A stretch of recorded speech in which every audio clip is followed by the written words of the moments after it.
রাত ৩টায় যখন পুরো শহর ঘুমিয়ে থাকে তখনও একজন মানুষ জেগে থাকেন। তিনি একজন সরকারি হাসপাতালের ডিউটি ডাক্তার। ভোর ৫টায় যখন আকাশ সবে আলো হচ্ছে তখনও একজন মানুষ পথে বেরিয়ে পড়েন। তিনি একজন সরকারি বিদ্যালয়ের শিক্ষক, স্কুল খোলার আগেই ক্লাসরুম প্রস্তুত করতে যাচ্ছেন। সন্ধ্যার পরেও যখন অফিসের আলো জ্বলে তখনও কেউ একজন থেকে যান। তিনি একজন সরকারি কর্মকর্তা, জরুরি ফাইলটা শেষ না করে উঠতে পারছেন না। এই মানুষগুলো কখনো সংবাদপত্রের প্রথম পাতায় আসেন না, তাদের নাম কেউ মনে রাখে না, কিন্তু এই নামহীন পরিচয়হীন মানুষগুলোর উপরেই টিকে আছে বাংলাদেশের সমগ্র রাষ্ট্র ব্যবস্থা। আজ সেই মানুষগুলোর জন্য একটি বিশেষ দিন এসেছে। নবম পে স্কেলের ঘোষণা হয়েছে। ১লা জুলাই থেকে তাদের জীবনে একটি নতুন অধ্যায়ের শুরু হবে। এই অধ্যায়ে লেখা থাকবে সম্মান, স্বীকৃতি এবং একটু বেশি মর্যাদার সাথে বাঁচার সুযোগ। এই ঘোষণার গভীরতা বোঝার জন্য একটু পেছনে যেতে হবে। গত ১১ বছর ধরে বাংলাদেশের সরকারি কর্মচারীরা অষ্টম পে স্কেলের বেতনে জীবন চালিয়ে এসেছেন। এই সময়ে দেশের মানুষের জীবনযাত্রার খরচ কতটা বেড়েছে তার একটি সহজ হিসাব করলেই বোঝা যাবে কেন নবম পে স্কেল এত জরুরি ছিল। ২০১৫ সালে ঢাকায় একটি রুটির দাম ছিল ৫ টাকা, আজ সেটি ১০ থেকে ১২ টাকা। একটি ডিমের দাম ছিল ৮ থেকে ১০ টাকা, আজ সেটি ১৪ থেকে ১৫ টাকা। একটি সিএনজির ভাড়া যেখানে ছিল ১০০ টাকা, আজ সেটি ২০০ থেকে ২৫০ টাকা। বাড়ি ভাড়া, শিক্ষার খরচ, চিকিৎসার খরচ সব কিছুই দ্বিগুণ থেকে তিনগুণ হয়ে গেছে, কিন্তু বেতন সেই একই জায়গায় থেকেছে। এই অসম্ভব চাপের মধ্যে সরকারি কর্মচারীরা কিভাবে দিন পার করেছেন তা কেবল তারাই জানেন যারা এই কষ্টের মধ্যে দিয়ে গেছেন। নবম পে স্কেল প্রণয়নের প্রক্রিয়াটি অত্যন্ত সুচিন্তিত ছিল।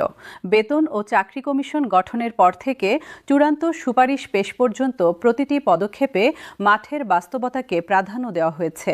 কমিশনের সদস্যরা দেশের ৬৪টি জেলার প্রতিনিধিত্বকারী কর্মচারীদের সাথে কথা বলেছেন।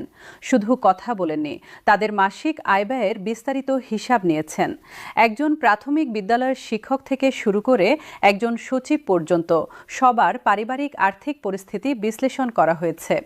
এই বিশ্লেষণের ভিত্তিতেই নির্ধারিত হয়েছে নবম পে স্কেলের প্রতিটি গ্রেডের বেতন কাঠামো। এটি একটি ডেস্কে বসে কাগজে কলমে করা হিসাব নয়, এটি মাটির কাছাকাছি একটি বাস্তবতা নির্ভর সিদ্ধান্ত। নবম পে স্কেলের সবচেয়ে উল্লেখযোগ্য বৈশিষ্ট্য হল এটি একটি সুসংহত ও সামগ্রিক সংস্কার। শুধু মূল বেতন বৃদ্ধি নয়, পুরো বেতন কাঠামোকে ঢেলে সাজানো হয়েছে।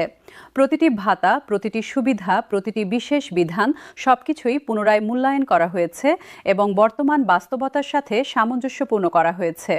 এছাড়া কিছু সম্পূর্ণ নতুন বিধান যোগ হয়েছে যা আগের কোনো পে স্কেলে ছিল না। এই সামগ্রিক সংস্কারের ফলে নবম পে স্কেল কেবল একটি বেতন বৃদ্ধির ঘোষণা নয়, এটি বাংলাদেশের সরকারি মানব সম্পদ ব্যবস্থাপনার একটি বৈপ্লবিক পরিবর্তন। নানান পেশা ও পর্যায়ের কর্মচারীদের জীবনে এই পরিবর্তন কেমন আসবে তা বোঝার জন্য দেশের বিভিন্ন প্রান্তের মানুষের গল্প দেখা যাক। ঢাকার একটি সরকারি কলেজের গ্রন্থাগারিক তানভীর আহমেদ ২০ বছর ধরে হাজারো বই সংগ্রহে রেখেছেন।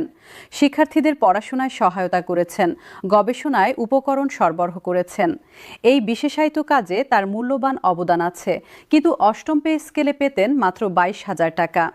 ঢাকায় পরিবার নিয়ে এই বেতনে বাস করা ছিল প্রতিদিনের লড়াই। বাড়ি ভাড়া ১২,০০০, বাজার খরচ ৮ থেকে ৯,০০০, সন্তানের স্কুলের বেতন ২,০০০, প্রতি মাসে ঘাটতি পড়ত। ক্রেডিট কার্ডে কিছু খরচ করতেন, পরের মাসে সুদসহ শোধ করতেন। এই চক্রে ঘুরতে ঘুরতে দিন যেত। নবম পে স্কেলে বেতন ৩০ থেকে ৩২,০০০ টাকায় উঠলে এই ঘাটতির চক্রটা ভাঙবে।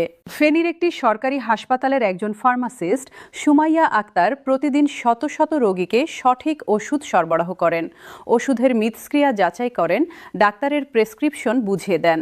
একটি ভুল ওষুধ সরবরাহ একটি জীবন শেষ করে দিতে পারে, এই দায়িত্বের ভার বহন করে তিনি প্রতিদিন কাজ করেন। অষ্টম পে স্কেলে পেতেন 18,000 টাকা।